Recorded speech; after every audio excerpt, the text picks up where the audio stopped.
въпреки всичките такива неблагоприятни условия, това, че се налага да ходим с бутуши, каски, не ни прави по-малко жени. Нямаме такива случаи, нали, в което ни пренебрегват или не ни зачитат труда.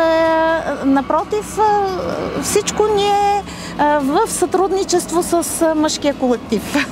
Може би типичната женска упоритост и това ни помагат в работата, защото то всеки един ден си е предизвикателство. А по някой пъти така една усмивка разчупва нещата и, нали, в трудни моменти ти дава така един импулс. Започнах в мъжки колектив с 10 мъже и аз една единствена жена, което беше голямото предизвикателство да се докажеш, че като жена може да се справиш с мъжката професия, защото не беше електротехник, се водих тогава и трябваше да се обслужват белазите, багерите с радиостанции, с предаватели и така нататък и изцяло работих с мъжете. Но въпреки всичко, с притеснението и с това успях да се докажа, че мога да се справя. Най-важното е да бъдеш отзивчив, да надграждаш себе си в работата, независимо където и да си във всяка една нова позиция, която ти дават, ти трябва да се докажеш, че можеш да се справиш и да я надградиш. В моята професия динамиката, отговорността, всичко ми харесва и всичко върша с любов. И нямам нито една лоша дума казана с колега за всичките тези години. Много е хубаво и голяма радост е, че вече работим с толкова млади, хубави, позитивни хора, които приехме много радушно да навлезат в тънкостите на професията, за да работят спокойно и уверено. Когато записахме тази специалност, си нямахме на представа за какво става въпрос. Започнахме да учим и теорията ни се струваше много скучна. Но в момента, в който дойдохме в фабриката и започнахме да виждаме целият процес, апаратурата, ни стана супер интересно и решихме, че това е нашето нещо. Колегите ни приеха много топло и сплотено, окуражаваха ни да бъдем борбени и да преследваме мечтите си. В повечето моменти забравяме, че сме жени и се налага да се справяме с мъжките задачи подобаващо. Аз бях супер плаха, като дойдох, топло ме приеха и просто така се отпуснах и влязох в техния екип. Основните ми задължения в дружеството са свързани с планиране на основните финансово-икономически показатели, изчисляване на себестойността. Ние работим и с инженери, било то от ремонтен цех, било то от производствен цех, които имат една техническа гледна точка, за разлика от нашата икономическата. И когато съответно имаш търпение, което е една от женските черти, тогава мисля, че нещата се случват доста добре. Хората, с които съм работила, винаги много добре сме се разбирали. С мъже се работи много лесно. И когато кажат, че нещо ще стане, те го правят. Още когато дойде от дуалното обучение, тук с целия клас, тя се отличаваше. Едно прекрасно, слънчево, хубаво дете. Мъжете, като ме видяха каква съм мъничка, си казаха вау. Но аз им доказах, че мога да го работя и съм упорит човек. Щастлива съм, че вече съм част от колектива на Централна ремонтна база и ме приеха такава каквато съм. Аз се обучавах на това, което и аз работя, за да може да има познание, да може да се справя в различни ситуации.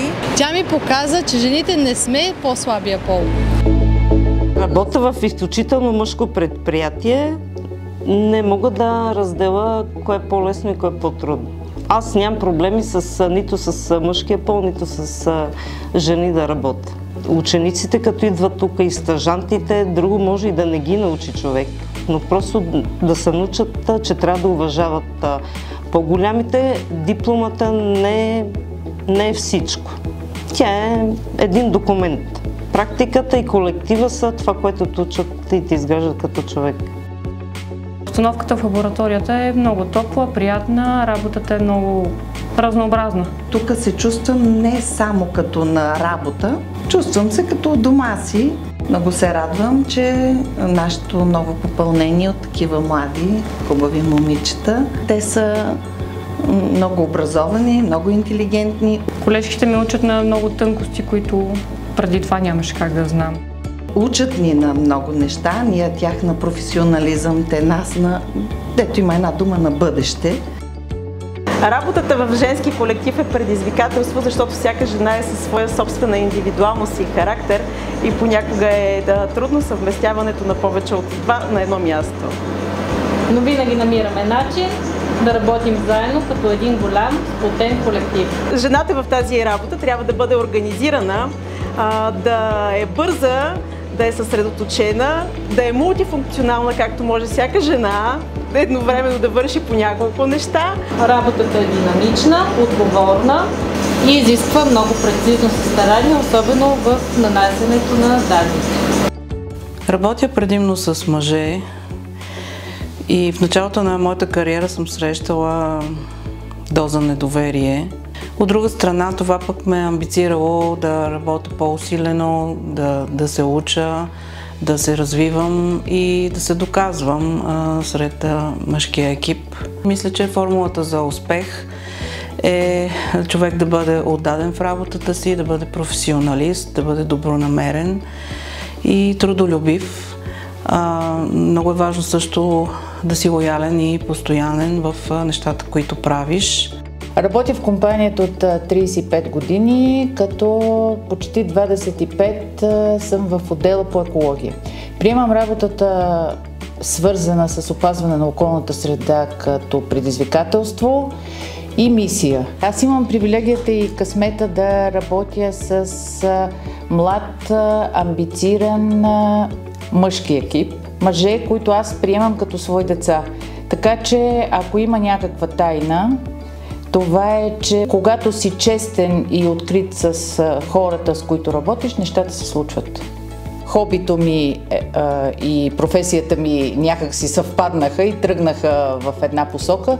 Това, че успявам да създам арт неща от рециклирано стъкло, това е начина да помогнеш света да стане малко по-красив и по-чист. Работя предимно с рекултивация, което е много хубаво в тази професия, защото си виждаш труда, нали, създаваш нещо наистина много красиво, като видиш само една скала и накрая вече всичко е зелено и много красиво. Такова е естеството на работата, че жени почти не участват в моята работа. То вече няма мъжки и женски професии. Всички професии са еднакви. И всички ме питат какво хапче пия, за да пият. И след сутрин съм толкова усмихнат. Човек трябва да е позитивен. Живеем сега за на мига. Вчера си е било за вчера, утре си е за утре. Позицията ми е отговорна и е свързана с работа с много хора, както и работа в екип. Проблемите всеки ден са различни. Нямаме много време за размотаване, така че наистина мисленето като мъж е предимство. Ние не сме толкова първични като мъжете и обичаме да оглеждаме нещата от всички страни. Това, че сме много различни, внася някакси така различни нюанси и всяка една от нас допринася с различността си това, което правим, да стане по-добро.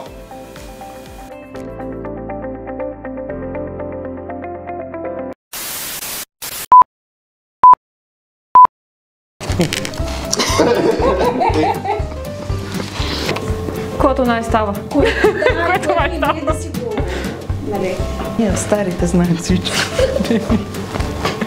Просто ще го изрежеш, нали? По-така,